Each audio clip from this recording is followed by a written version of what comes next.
Dimitri Pavlenko. C'est la question sociale du moment face à l'inflation. Faut-il augmenter les salaires, voire les réaugmenter après une vague d'accords salariaux conclus en fin d'année dernière ou en début d'année. La question électrise de nombreux secteurs, nombreuses entreprises, en particulier celles qui sont justement déjà traversées par des tensions sur le recrutement. Deux économistes avec nous pour tenter de trouver une réponse. Bonjour Anne-Sophie Alsif. Bonjour.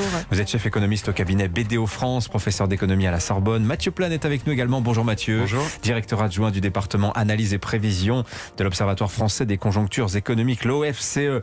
Mathieu, justement, en termes de prévision, après 40 années de modération salariale en France, j'ai pas dit stagnation salariale, parce qu'on le voit, le revenu moyen a quand même progressé de pratiquement 10 000 euros en l'espace de 30 ans.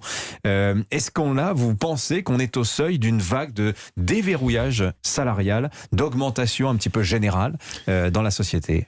Alors, certainement, mais il ne faut pas confondre deux choses. Penser désir pour des réalités. Non, si on veut, mais c'est surtout que le déverrouillage ne veut pas dire gain de pouvoir d'achat. Pour gagner en pouvoir d'achat, il faut que les salaires augmentent plus vite que l'inflation. Donc augmenter les salaires serait un rattrapage. Et voilà. Et par exemple, si on prend la période précédente, c'est que si des salaires augmentaient à 2%, ce qui n'est pas extraordinaire, mais avec une inflation à 1%, ça vous fait un gain de pouvoir d'achat de 1% par an sur le salaire. Là, on voit qu'on a une inflation qui est à 5%. Ça veut dire que si on voulait garder le même pouvoir d'achat des salaires, il faudrait que les salaires augmentent de 6%. Voilà.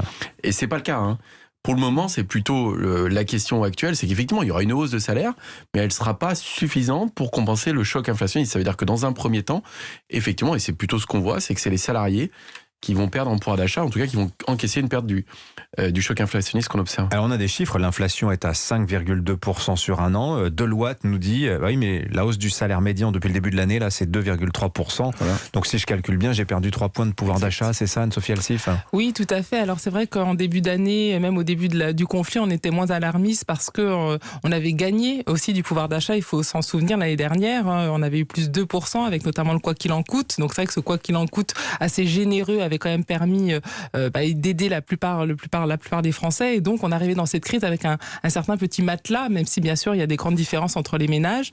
Là c'est vrai qu'avec cette accélération qui va sûrement durer toute l'année, eh bien on voit qu'on est vraiment dans un phénomène de perte de pouvoir d'achat qui va être plus important qu'on l'avait anticipé et qui va surtout durer. Donc comme on en a parlé, on n'assiste pas à une hausse générale des salaires dans tous les secteurs. Ça fait longtemps que c'est terminé ça. Exactement, mais par contre on voit dans certains secteurs, on en a beaucoup parlé au début de la crise, hébergement, restauration, aide à la personne.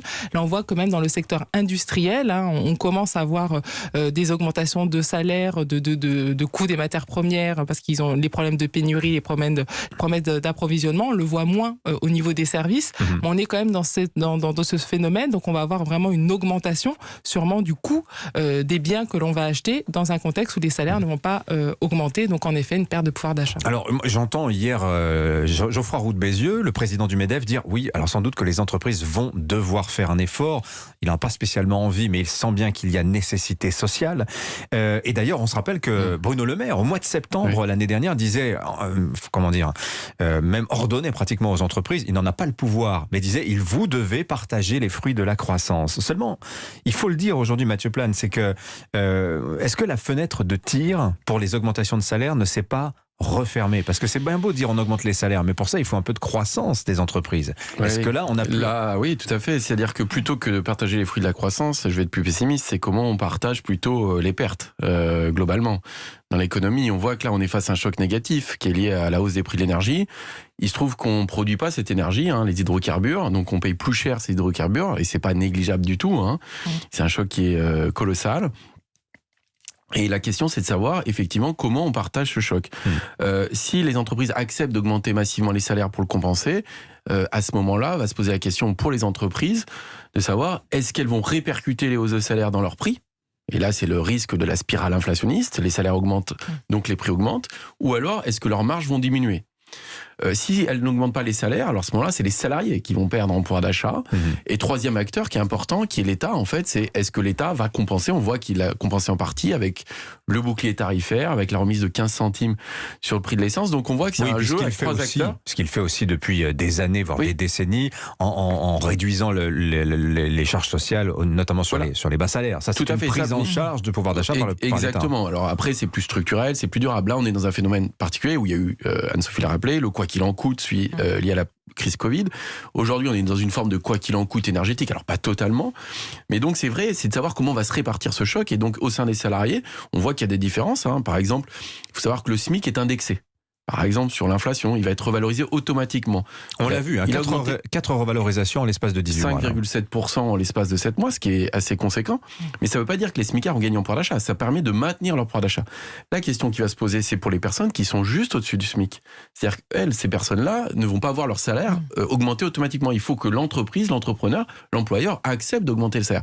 Donc ce qu'on risque dans un premier temps, c'est de voir effectivement une forme de tassement des salaires vers le bas, et ce qui va poser des problèmes justement de pouvoir d'achat, pas forcément pour les personnes au SMIC, mais celles qui sont juste au-dessus. Alors d'ailleurs, il faut être attentif aux mots qui sont employés, puisque en l'occurrence, Bruno Le Maire parlait récemment de la nécessité d'augmenter, alors non pas les salaires, il dit les revenus.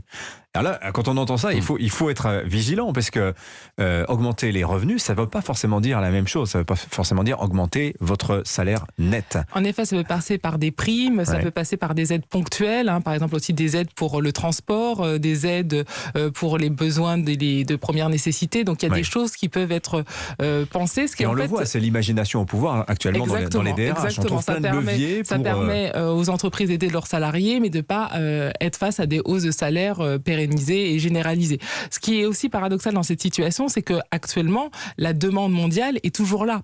Donc c'est ça qui est assez aussi paradoxal, notamment pour le secteur manufacturier, c'est qu'on a une demande qui est là, donc on a des clients, mais on n'arrive pas à fournir parce qu'on a des pénuries, on a des problèmes d'approvisionnement, on a la situation du port de Shanghai en Chine.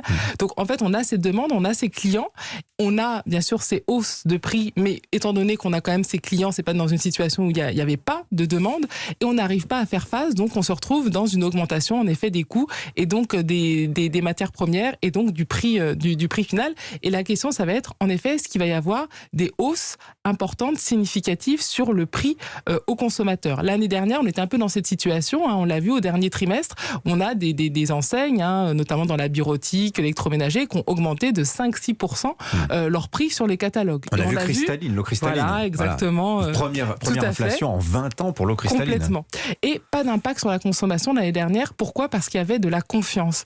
Et la grande différence avec la situation actuelle, c'est que même si, en effet, les ménages sont touchés différemment, les ménages se disent attention, on rentre dans une situation inflationniste de moyen long terme.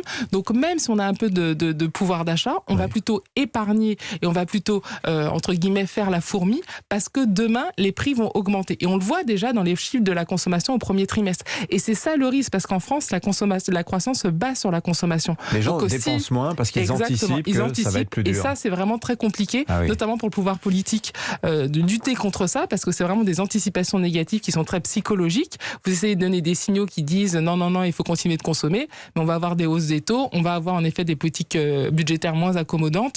Donc c'est vrai qu'on le voit, la consommation commence à baisser. Mais Mathieu Plane, alors d'ailleurs, Bruno Le Maire a fait un truc, normalement c'est les directeurs, les présidents, dirigeants de banque centrale qui parlent comme ça, il dit...